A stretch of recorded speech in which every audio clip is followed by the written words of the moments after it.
Hello everyone, welcome back to my channel once again. तो यहाँ पे हम लोग डिस्कस करने जा रहे हैं लीड कोड के आज का डेली प्रॉब्लम का क्वेश्चन, जो कि एक अच्छा क्वेश्चन मैं बोलूँगा है। और ये कहीं ना कहीं आपको डीपी रिलेटेड क्वेश्चन है, जिसको सबसे ज़्यादा लोग मतलब पसंद भी करते हैं और जो सबसे ज़्यादा लोगों को परेशान भी करता है, सबको करता है। ओके, तो ये क्वेश्चन आपका ऐसे मैं बोलूँ कि इसका जो बेसिक क्वेश्चन है, इसका जो फर्स्ट वर्जन हम देखें 674, ये बिल्कुल आसान वाला क्वेश्चन है। उसी का एक नेक्स्ट वर्जन इन लोगों ने यहाँ पे ऐड किया। ठीक है, तो ये LIS का क्वेश्चन है बेसिकली। यहाँ पे क्या बोला जा रहा है कि आपके पास एक इंटीजर एरे नम्स है, जहाँ पे आपको क्या करना है, रिटर्न करना है number of LIS। Number of LIS नहीं बताना है, ना LIS की लेंथ बतानी है, number of LIS longest increasing सब सीक्वेंस बतानी है। ठीक है, तो अब यहाँ पे ये क्वेश्चन थोड़ा सा अलग हो गया, क्योंकि अब तक हम लोगों ने क्या किया है कि LIS को फाइंड किया है या LIS की लेंथ को फाइंड आउट किया है। बट इसने बोला कि नहीं, मुझे ना, तुम्हें पता है, चल गया ना अब तक कि LIS की लेंथ कितनी है। ठीक है, मान लो अगर 4 लेंथ की, जैसे हम इस क्वेश्चन की अगर बात करें तो 4 लेंथ की एक LIS बनती है, एक नहीं कई सारी LIS बनेगी। इस एग्जाम्पल में दे दे कि देखो दो दो लॉन्गेस्ट इंक्रीजिंग सब सीक्वेंस हैं जिसकी लेंथ सबसे ज़्यादा, मतलब 4 जो आपका लेंथ है मैक्सिमम, 4 लेंथ में आपका 2 LIS बन रहा है। तो आप क्या करो ना, इसको बस काउंट करो, 2 है, 3 है, और बड़े एरे में कितने होंगे, तो उसको आपको काउंट करना है। ये क्वेश्चन पूछ रहा। इसने साफ दिया है, notice that sequence has to be strictly increasing. ये तो ठीक है। तो क्वेश्चन आपका बेसिकली कुछ भी नहीं है लाइन में, मतलब आपको कुछ ऐसा समझना नहीं है। क्वेश्चन ये बस बोल रहा है कि आपको LIS के नंबर को बतानी है। अब यहाँ से हमें हमें क्या करना, थोड़े से पीछे जो हमने क्वेश्चन सॉल्व किए हैं, LIS को कैसे निकाला है, उस तरीके का जो हमारा जो बेसिक उसका जो था अप्रोच, उस चीज़ को ध्यान में रखते हुए हम इस क्वेश्चन में आगे बढ़ेंगे।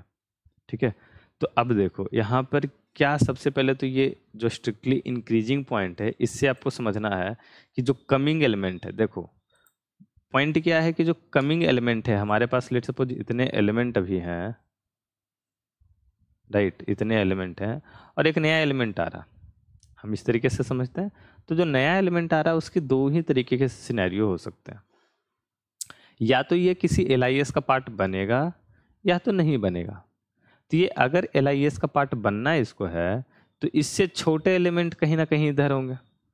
ठीक, पहला तो यही चीज़ है कि नम लेट सपोज अगर हमने इसको जो कमिंग है वो J, और लेट सपोज हम कहीं पे हैं इधर तो I, तो J वाला जो पार्ट है, तो नम्स ऑफ J जो होगा वो बड़ा होना चाहिए, इक्वल भी नहीं, बड़ा, ग्रेटर देन, स्ट्रिक्टली इंक्रीजिंग है तो ये होना चाहिए। अगर ये है तभी ये पार्टिकुलर ith इंडेक्स के एलिमेंट के साथ jth इंडेक्स के एलिमेंट का सीक्वेंस जो है, आपका LIS का सीक्वेंस जो है वो बन सकता है, अदरवाइज तो पॉसिबल ही नहीं है। तो सबसे पहले तो ये कंडीशन आपका सेटिस्फाई होगा कि जो कमिंग एलिमेंट है वो ith एलिमेंट, अब ith एलिमेंट क्या, उसके पहले के जितने सारे एलिमेंट हैं वो सब, अब जिसके साथ वो बनेगा उसके साथ वो अपडेट होगा। अब बहुत सारे के साथ बनेगा तो हर जगह पे अपडेट होगा, और उसका हमें मैक्सिमम लेके चलना है। ठीक है, तो अब देखो ये कमिंग एलिमेंट, ठीक, ये इधर के कई सारे एलिमेंट के साथ अब जो है वो इंक्रीजिंग वे में ऐड हो रहा। तो अगर यहाँ तक इंक्रीजिंग वे का जो जो लेंथ है वो अगर x है, तो इसको ऐड करने के बाद क्या होगा, x+1 होगा, जो कि हम लोग बेसिक समझते हैं, पिछले क्वेश्चन में समझे इसी चीज को। ठीक है, तो x और x+1 में हो जाएगा। उसी तरीके से अगर y है तो ये इसके साथ इसको फिर ऐड करेंगे तो y+1 होगा, और ये z है तो ये z+1 होगा। इस तरीके से हम समझ रहे हैं, ठीक ना। तो अब समझो कि ये जो है ये z है और ये z+1 है, हमने इसको कर दिया ऐड, तो एक हमारा z+1 का सीक्वेंस बन जाएगा, या चलो y+1 का और x+1 का। इन सब से हमें मैक्सिमम पिक कर लेना है। बट है कि जो मैक्सिमम है, अब सिर्फ क्वेश्चन वो नहीं रहा कि हमें मैक्सिमम को फाइंड आउट करना है, हमारा क्वेश्चन ये है कि वो मैक्सिमम भी कितने टाइम है। तो ये जब भी ये मैक्सिमम इनकाउंटर होगा, राइट, तो हम इसके लिए अब तक जो डीपी का एरे रख रहे होंगे इसके लेंथ को स्टोर करने के लिए LIS का, उसके साथ ही साथ हमारे पास एक काउंट का एरे भी होगा कि पार्टिकुलर डीपी जो है कब कब आया। तो जहाँ पे अब यहाँ पे देखो सीन क्या बनता है, हमारा सीन बनता है कि जो कमिंग एलिमेंट है I, और ये जो इटरेटिंग एलिमेंट अभी चल रहा है J, इसका अगर लेंथ जो है, इसका लेंथ x है और इसका लेंथ x+1 है, ये चेंज होने के बाद मतलब ये इसका नेक्स्ट एलिमेंट सीक्वेंस का बनने वाला है, ये सीक्वेंस का अगर नेक्स्ट एलिमेंट बनने वाला है तो जितने सारे पॉसिबिलिटी यहाँ पे थे वो सब, ये काउंट जे जो होगा, ठीक है, काउंट जे जो होगा इसमें प्लस हो जाएगा, जितने सारे इतने तरीके यहाँ तक थे वो सब तरीके यहाँ भी होंगे, ठीक है। तो हम लोग बेसिकली ऐड लेकर चलेंगे, लेकिन जहाँ पे ये चीज़ें +1 पे नहीं होगी वहाँ पे फ्रेश हमारा एक नया सीक्वेंस बन रहा है मैक्सिमम लेंथ के साथ, तो वहाँ पे सिर्फ एज ए 1 ही बनेगा हमारा। अगर आपको थोड़ा सा डिफिकल्ट हो रहा है इसे समझने में तो मैं आपको साइड बाय साइड कोड रखता हूँ, आपको फिर एक्सप्लेन करता हूँ। तो ये साइज हमारा डीपी वगैरह जो हमने काउंट रख लिया, मैक्स लेंथ रख लिया 1। हमने क्या बोला कि करंट एलिमेंट, अच्छा यहाँ पे इंडेक्स थोड़ा सा चेंज मैंने किया है, तो ये कोड पहले लिखा पड़ा। तो क्या है कि कमिंग एलिमेंट आई को मैं मान रहा हूँ, जो आपका अभी तक जो एलिमेंट है वो जे का है, ठीक है। देखो ऐसे इंडेक्स से फर्क नहीं पड़ता, अगर आप लॉजिक समझ रहे हो तो वो चीज़ें सेम है। तो अब मैं जो कमिंग एलिमेंट है वो जाहिर सी बात मैं चाहूँगा कि कमिंग एलिमेंट पिछले एलिमेंट से बड़ा हो, तो अगर बड़ा है तभी आगे का कुछ होगा, अदरवाइज तो कोई केस ही नहीं है, तो इल्स का तो खत्म है केस, ठीक। अब देखो यहाँ ये मैंने चेक किया, ये मैं क्या चेक कर रहा हूँ कि जो कमिंग एलिमेंट है ना यहाँ पे, ठीक है, उसका लाइक जो अभी कमिंग एलिमेंट आई है उसका जेथ वाले के साथ अगर हम +1 देख रहे हैं तो ये बड़ा हो रहा, समझ रहे हो। तो ये चीज आपको फिर उसमें केस में अपडेट होगा और आपका यहाँ पे काउंटिंग भी अपडेट हो जाएगा। एक नया मेरे पास बन रहा है बेसिकली, एक नया आपका लेंथ बन रहा है। जैसे इसको मैं समझाना इस तरीके से चाह रहा हूँ, जैसे हमारे पास है एरे 1 और 1 है अभी सिर्फ, तो 1 के केस में यहाँ पे कुछ नहीं, हमारे पास इसका भी लेंथ 1 है, लेकिन कमिंग एलिमेंट 2 आया तो इसने क्या बोला कि यहाँ पर जो अभी तक का जो अपडेट है यहाँ पर भी अपडेट सिर्फ 1 है। बाय डिफॉल्ट जो अगर आप यहाँ से देखोगे तो dp(2) = 1 ही आएगा, लेकिन जब ये इसके साथ पेयर बनाएगा तो इसने क्या बोला कि 1+1 ये बड़ा है ना, तो मतलब कि इसके साथ अगर मैं इस एलिमेंट को रखूंगा तो हमारा एक नया LIS बनेगा, नए लेंथ के साथ LIS बनेगा। तो इस केस में इसको रखना ही होगा, मतलब रखना ही चाहिए हमें लॉन्गेस्ट को फाइंड आउट करने के लिए। तो हमने रख लिया, इसका लेंथ अपडेट किया।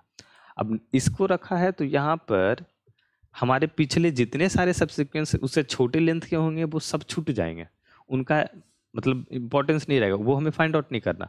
तो काउंट ऑफ आई को इनिशियलाइज करेंगे काउंट ऑफ जे से, ना कि प्लस करेंगे। मैं ये समझाना बस चाह रहा हूँ, पॉइंट ये समझने की जरूरत है यहाँ पे कि यहाँ तक लेट सपोज कि 1000 सीक्वेंस होंगे, यहाँ पे हो सकता है लेट सपोज हमने एक -1 का, अभी ऐसा केस नहीं है बट हम मान लेते हैं, ठीक।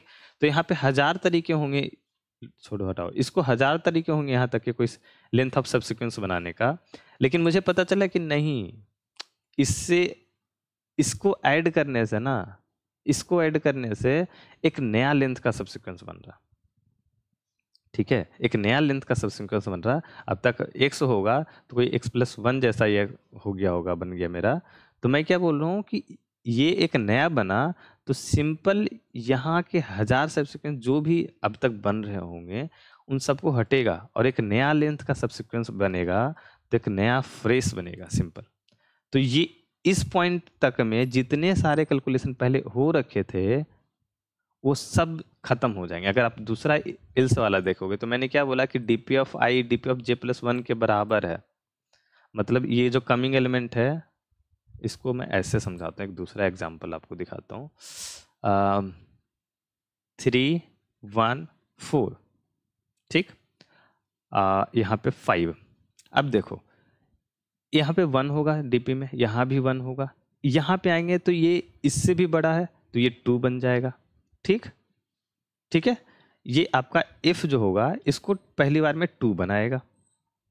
इसको मैं साइड बाई साइड खोलता हूँ, अगर पॉसिबल रहा तो, नहीं छोटे ज़्यादा हो जाएगा, चलो कोई नहीं, तो इसको ऐसे भी रखते हैं। इसको पहली बार में 2 बन जाएगा क्योंकि ये इससे बड़ा है, ठीक है, इसके से बड़ा हो गया तो हमने dp(i) = dp(j+1) किया, तो ये 1 से 2 हो गया। इसको इससे अच्छा कि मैं पहले 1 लिखूं फिर कट करके मैं 2 कर दूं इसको।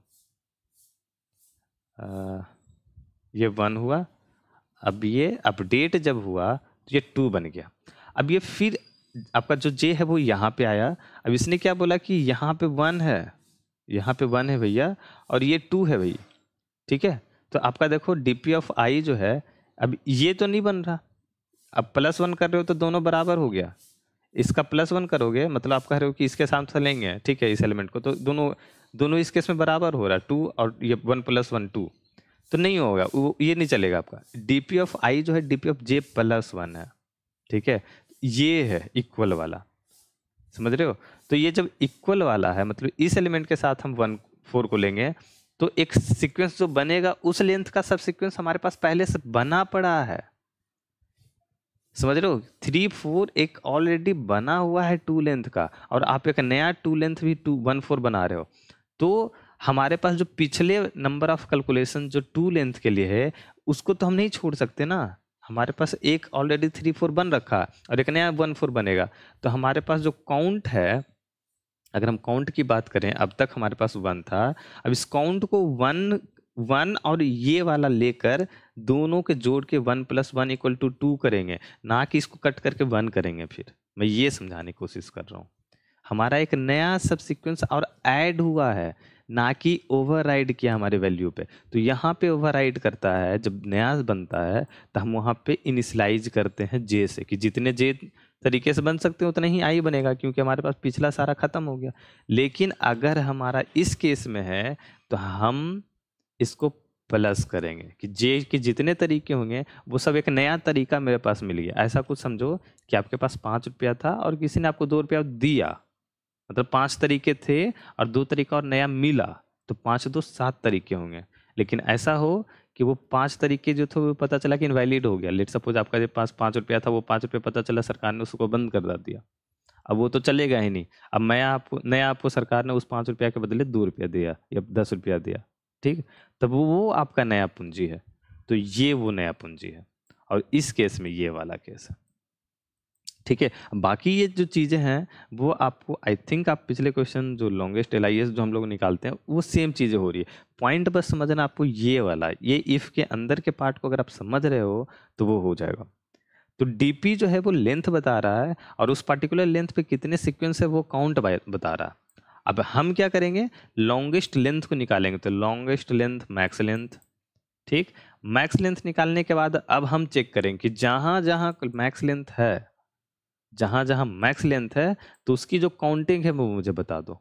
तो काउंटिंग जितनी भी आएगी वो सबका सम ले लेंगे और रिजल्ट में बेसिकली हमें ऐड कर देना है। अगर आप इस क्वेश्चन से समझ रहे हो तो ऐसे ही समझो, 3 4 एक आपका नया बना तो काउंट 1 है, 1 4 नया बना तो काउंट 2 हो गया, ये भी DP2 हो गया। अब मैक्सिमम लेंथ में आपका DP2 मिलेगा, और जब काउंट में पूरा चेक करोगे तो पता चले 2 यहीं पे सिर्फ है, और भी अगर कहीं पे बन रहा होगा तो 2 जितने होंगे सबका सम देते जाओ, ऐसा करते जाएंगे हम। तो सबको ऐड करके सिंपल रिजल्ट आपका प्रिंट कर देंगे, ठीक है। तो क्वेश्चन इसलिए मैं बोल रहा हूँ कि क्वेश्चन ये काफ़ी बढ़िया है, और ऐसे क्वेश्चन को आपको ट्राई करना चाहिए, प्रैक्टिस करना चाहिए, ध्यान में रहे चीज़ों को, ठीक है। और जो बेसिक क्वेश्चन आप करते हो बेसिकली वही चीज़ है कि बेसिक क्वेश्चन आपका जो स्ट्रांग होना चाहिए, उसके कॉन्सेप्ट स्ट्रांग होने चाहिए, बाकी तो क्वेश्चन हो ही जाते हैं। ओके, तो इस वीडियो को इतना ही पे रखते हैं, बाकी मिलते हैं अगली वीडियो में। अगर कोई डाउट बच जाता है तो नीचे कमेंट बॉक्स या डिस्कॉर्ड सर्वर पर पूछ लेना, और चैनल को जरूर से सब्सक्राइब कर लेना। Okay, bye bye.